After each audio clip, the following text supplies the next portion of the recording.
Jadi harus sepakat. Jadi harus sepakat ikuti semua Pak Sadam. Mas, nanti Bapak maju, ikuti semua gerakannya Pak Sadam. Ya. Nanti dia hanya pusat.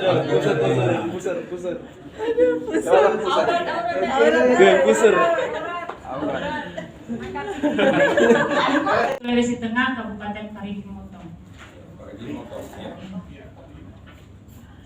Saya koordinasi ke PMD, sudah memang ada terpilih dari kepala desa itu kader duta digital yang untuk program desa cerdas. Jadi itu saya sempat dengar kabar pas masuk di kantor desa kan katanya ini kepala desa tidak menahu tentang sudah ada terpilihnya kader untuk desa cerdas. Jadi saya sampaikan ke Kades. Jadi ini belum dapat himbauan dari PMD-nya. Katanya belum pernah.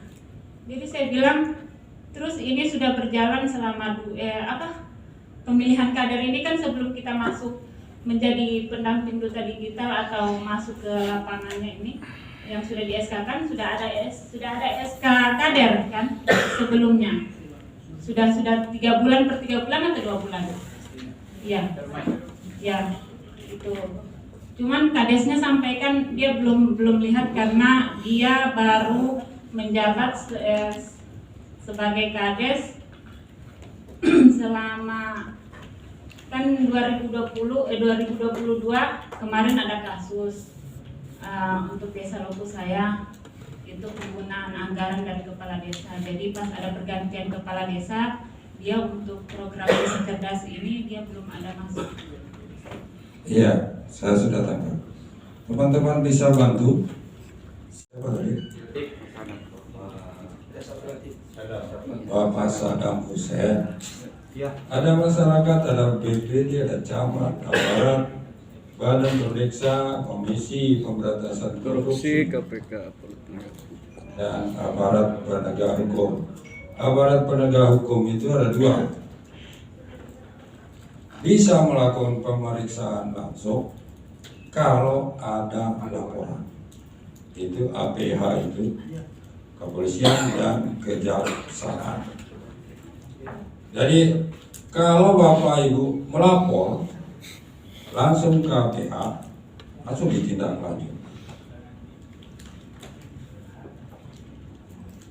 Nah, kami berharap di tingkat desa itu jangan seperti itu.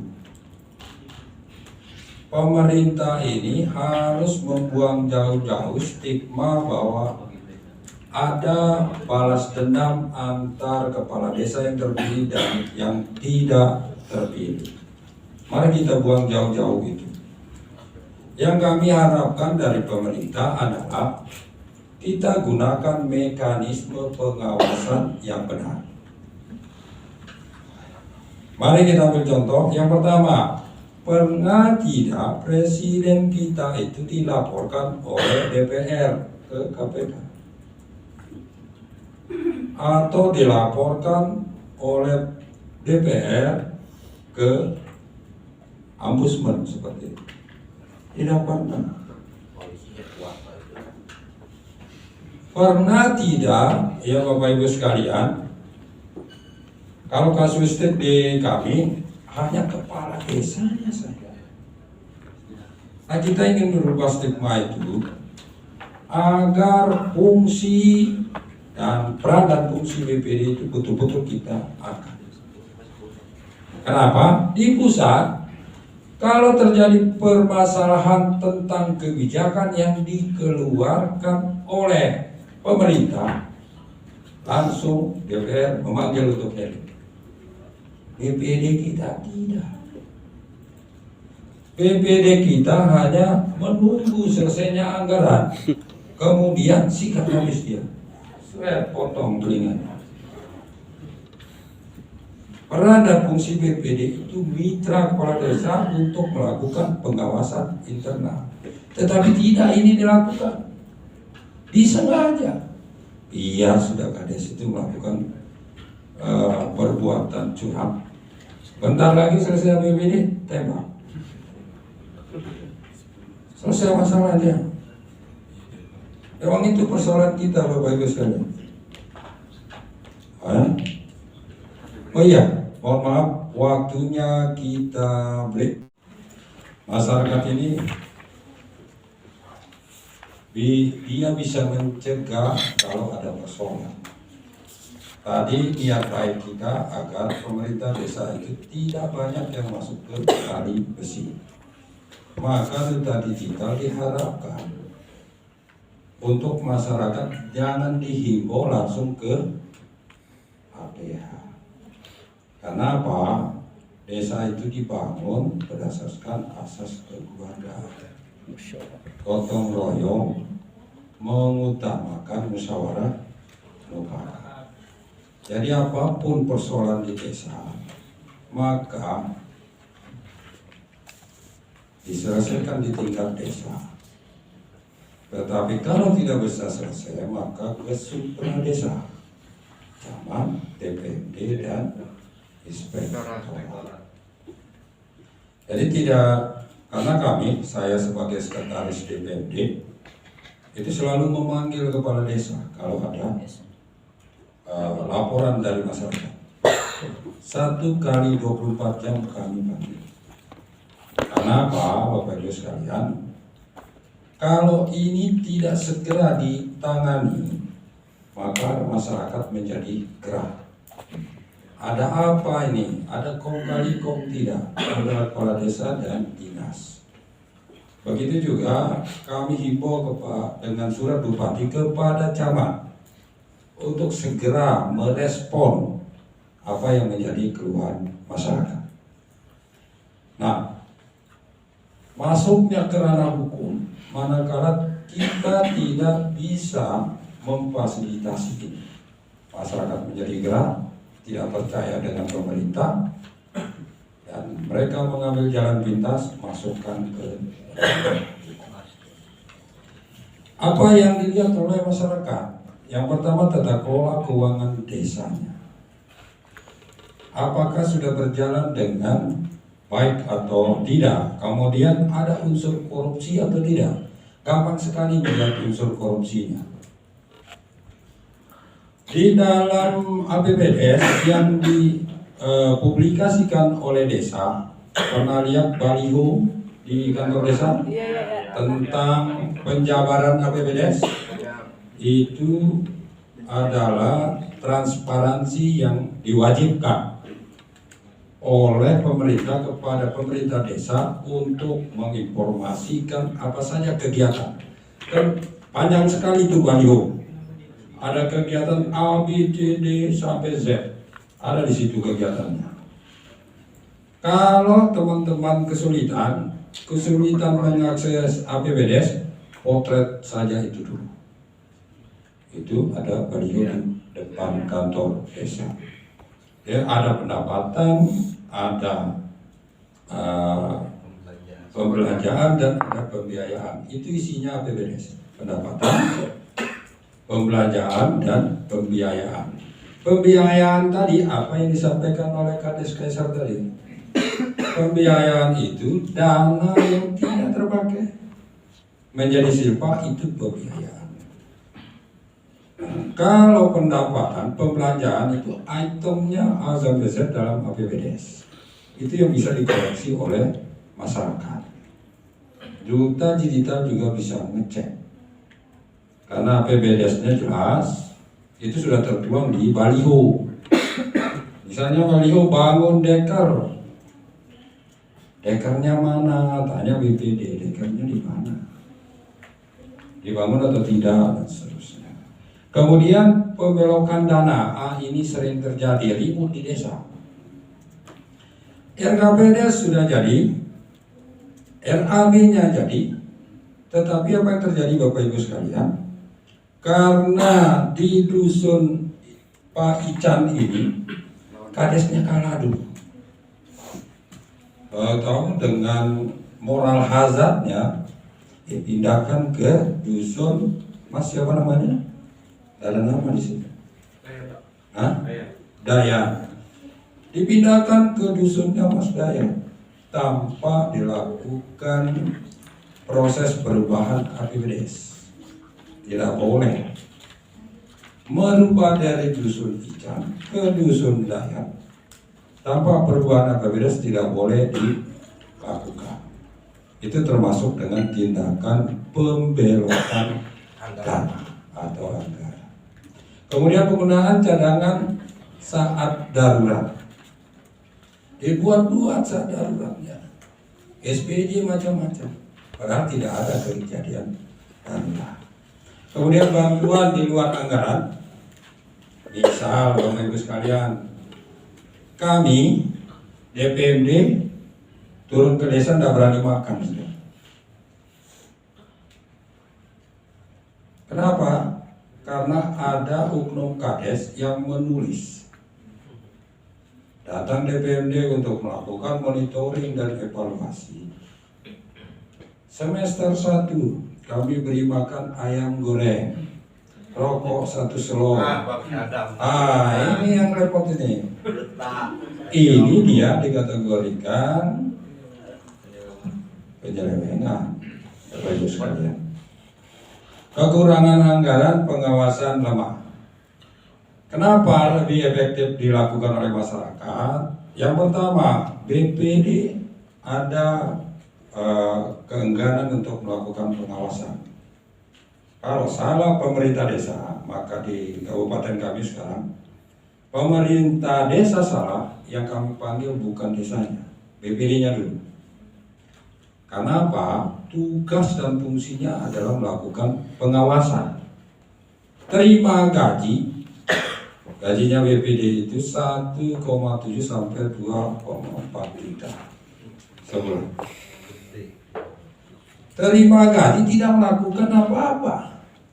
Terus kerjaannya apa? Maka kita panggil BPD-nya untuk segera apa yang dilakukan pemerintah desa jangan dibiarkan. Panggil pemerintah desa, kemudian bikin rapat luar biasa oleh BPD untuk meminta klarifikasi kepala desa. Jadi alhamdulillah sekarang kalau ada kasus-kasus BPD mulai responsif. Karena kalau BPD tidak responsif, maka apa yang terjadi? Kepala desa masuk lagi ke tali besi. Pengawasan yang lemah. Kemudian kami DPMD, Inspektorat dan Camat punya tugas yang sangat banyak. Tidak mungkin seperti di kami ada 157 desa semuanya kita awasi. Tidak mungkin. Maka masyarakat ini yang paling penting. Dibantu oleh fasilitator.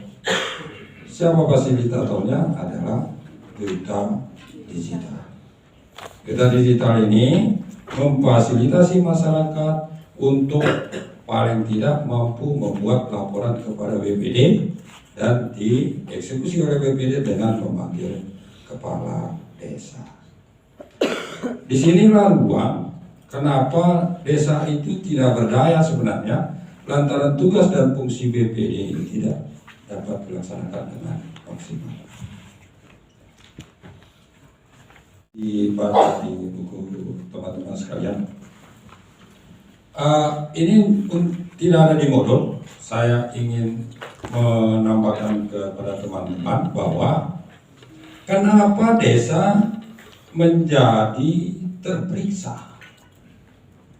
menjadi objek pengawasan. Desa itu adalah sebagai entitas akuntansi dan sebagai entitas pelaporan.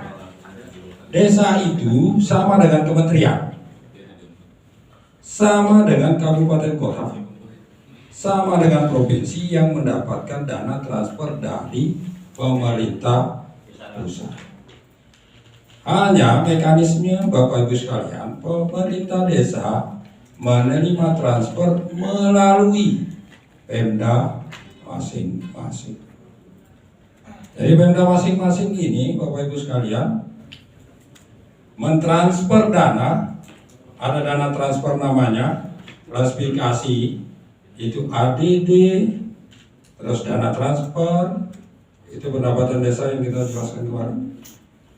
Kemudian ada yang namanya dana hibah atau pendapatan lain-lain yang sah. Jadi Bapak Ibu, ini ilmu tambahan saja karena tidak ada di modul.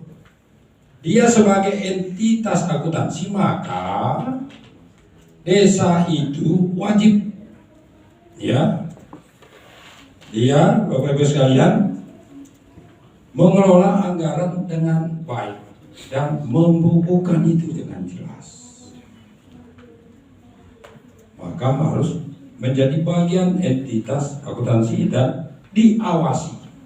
Karena apa? Dia menggunakan anggaran pemerintah. Kemudian sebagai entitas pelaporan, setelah dibukukan, ya, kemudian dia wajib melaporkan dan mempertanggungjawabkan. Itu sebagai entitas pelaporan. Jadi Pak Kades, jangan sampai ada seperti bupati yang baru dilantik, waktu itu KPK-nya masih Pak yang dari Sulawesi, apa? Abraham Samad. Ada seorang bupati baru naik, dia naik, Bapak Ibu sekalian. Dilantik, dia berpikir bahwa uang itu langsung diambil saja. Diambilnya 8 miliar langsung dari rekening daerah. Apa yang terjadi? Dia tidak tahu bahwa bupati ini sebagai entitas akuntansi dan entitas pelaporan. Jadi dia beli rumah, beli mobil, langsung aja diambil sama KPK. Kau masuk dulu sana. Ini yang harus teman-teman desa cerdas itu harus memahami. Kemudian apa yang dilakukan oleh kita digital, Mas Agus, kalau melihat desanya seperti apa di daerah Bapak, kemudian apa yang Anda lakukan supaya Anda diterima di tingkat desa. Kami silakan. Kasih mic.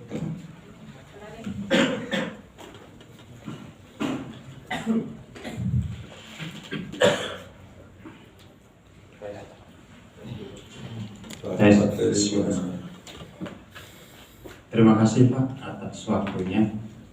Ini hanya berbicara tentang apa yang sudah dilakukan terhadap lokasi desa dampingan saya khususnya.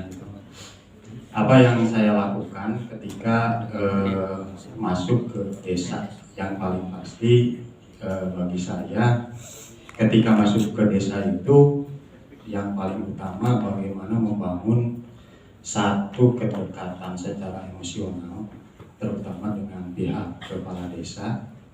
Terus yang berikutnya ini menjadi satu titik kritis juga menurut saya ketika berbicara keberhasilan program.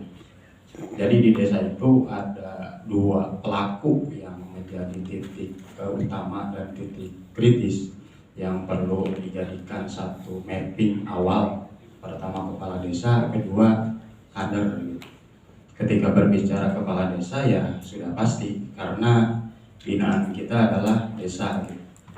Karena di saat kepala desa support dan frekuensi dan konsep apapun program yang kita masukkan itu diterima dan ada respon yang bagus, itu menjadi satu kekuatan untuk kelancaran dan kemudahan kita menjalankan dan memasukkan program. Nah di sisi lain terkait dengan tataran teknis pelaksanaan dan hal lainnya di level desa ya sudah pasti selaku penanggung jawab dan penggerak di desa itu adalah ya kader digital gitu. Dan catatan juga menurut saya posisinya mungkin ini hanya sebuah teori, tapi ya teori ini saya pikir posisinya sangat berarti. Tidak akan mungkin terjadi sebuah kolaborasi ketika koordinasi tidak jalan. Dan jalannya koordinasi di saat komunikasi kita lancar. Jadi kata kuncinya bagaimana kita membangun komunikasi. Kalau posisi kita lupa komunikasi yang baik dan benar, ada buku pengantar komunikasi ya, bagaimana menyampaikan pesan yang bagus, pesan yang baik, terus memahami lawan bicara. Mungkin seperti itu, Pak. Iya, kita beri aplaus dulu untuk nanti ada sesi tanya jawab. Iya, berbicara tentang dasar hukum, Bapak Ibu sekalian, di modul kita itu ada dasar hukum. Ya, dasar hukum itu mengatur tentang pengawasan. Ada informasi yang bisa diakses oleh masyarakat, itu informasi publik namanya. Diperhatikan saja di modulnya, nanti dibacakan, karena tidak semua itu bisa kami sampaikan di sini. Kemudian Bapak Ibu yang bisa melakukan pemeriksaan di tingkat desa sesuai dengan apa yang saya sampaikan Permendagri 73 tahun 2020, bahwa yang melakukan binwas itu adalah camat dan AP. Kemudian BPK dan KPK itu juga bagian dari itu kalau ada laporan. Kalau tidak dilapor ya tidak masuk. Ya.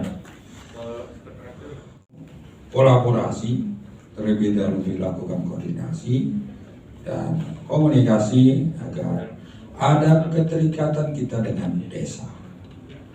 Duta Digital harus melakukan hal tersebut. Jangan sampai Bapak Ibu berdiam di rumah yang tugasnya adalah melakukan mapping, pemetaan apa yang menjadi kebutuhan di tingkat desa, dikomunikasikan di desa, sehingga kemudian apa yang menjadi ide cemerlang Bapak Ibu bisa diterima dengan baik oleh pemerintah desa. Dan Bapak Ibu baru datang, Pak Kades ini idenya, terus ditolak. Ya memang kamu siapa? Komunikasi dulu, koordinasi dulu, bangun emosional kita dengan desa. Karena semua desa saya kira welcome. Jangan kemudian Bapak Ibu datang, Pak Kades, saya ingin lihat APBS, apa yang Bapak anggarkan, kemudian bagaimana Bapak laksanakan, kemudian sudah dilaksanakan atau tidak. Nah, jelas Bapak Ibu diusir. Duta Digital itu membangun komunikasi bagaimana desa dapat bangkit dengan cepat. Itu tujuannya. Bangkit lebih cepat, pulih lebih kuat, jargonnya Pak Jokowi. Ya pakai saya karena Bapak suka sekali dengan Pak Jokowi.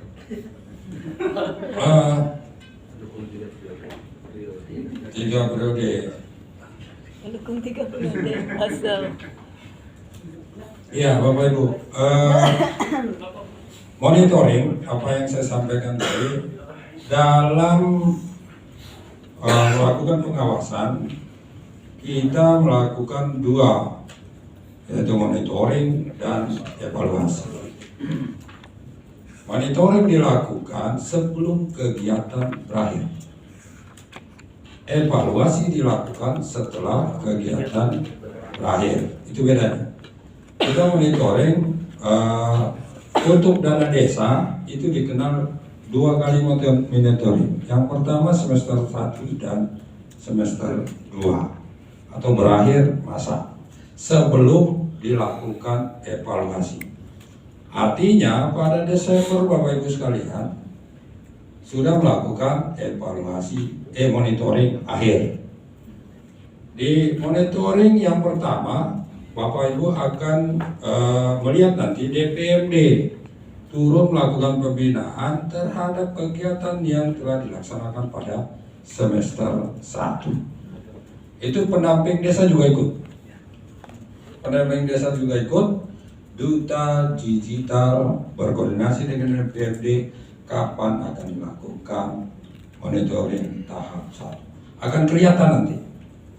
Ini yang sudah dikerjakan, ini yang belum dikerjakan, karena desa wajib, karena di DPMD itu Bapak Ibu sekalian ada SPP desa yang bisa kita langsung download di Seskudes Desa. SPP-nya A, belanja TKB, belanja pembangunan dekor C, belanja ini D, belanja ini. Keluar kita print, kita cross check ke lapangan, mana yang sudah dikerjakan.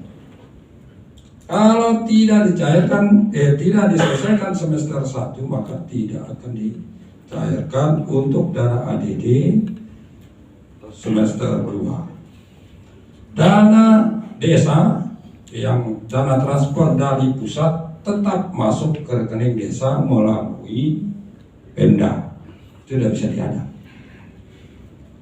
Tetapi Bapak Ibu sekalian, manakala desa tidak melaksanakan anggaran yang dikucurkan melalui DD, tidak dilaksanakan, maka desa akan terpotong sejumlah anggaran itu. Misalnya DD-nya 1M, dia hanya kerjakan 500, tahun depan hanya diberikan 500 juta. Jadi itu penalti yang diberikan pusat kepada desa. Sampai dengan dia dapat mempertanggungjawabkan penalti itu. Nah, bagaimana Pak kalau ada kasus desa yang kemalingan, ya, itu segera dilapor dan dipertanggungjawabkan. Karena kalau tidak dia melaporkan pelaksanaan kegiatan itu, sejumlah yang tidak ter-SPJ itu tahun depannya tidak dicairkan. Begitu dana desa, berbeda dengan ADD dan BPRD. Kemudian evaluasi Bapak Ibu sekalian, ini yang dilakukan oleh APIP dan camat. DPP tidak masuk ke area ini. DPD tidak masuk ke area ini. Evaluasi ini dilakukan oleh APIP dan camat. Camat melakukan evaluasi, melihat sampai mana kegiatannya dilaksanakan. Kemudian APIP melakukan audit. Melakukan audit terhadap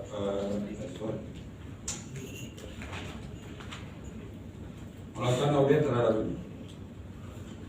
terhadap kegiatan yang dilaksanakan oleh pemerintah desa.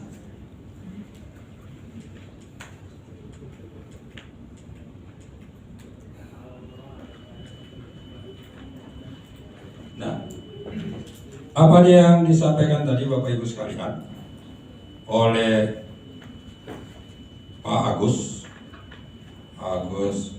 persis dengan Agus anaknya Pak SBY. Iya, kayaknya bisa jadi presiden, Bapak. Jadi presiden.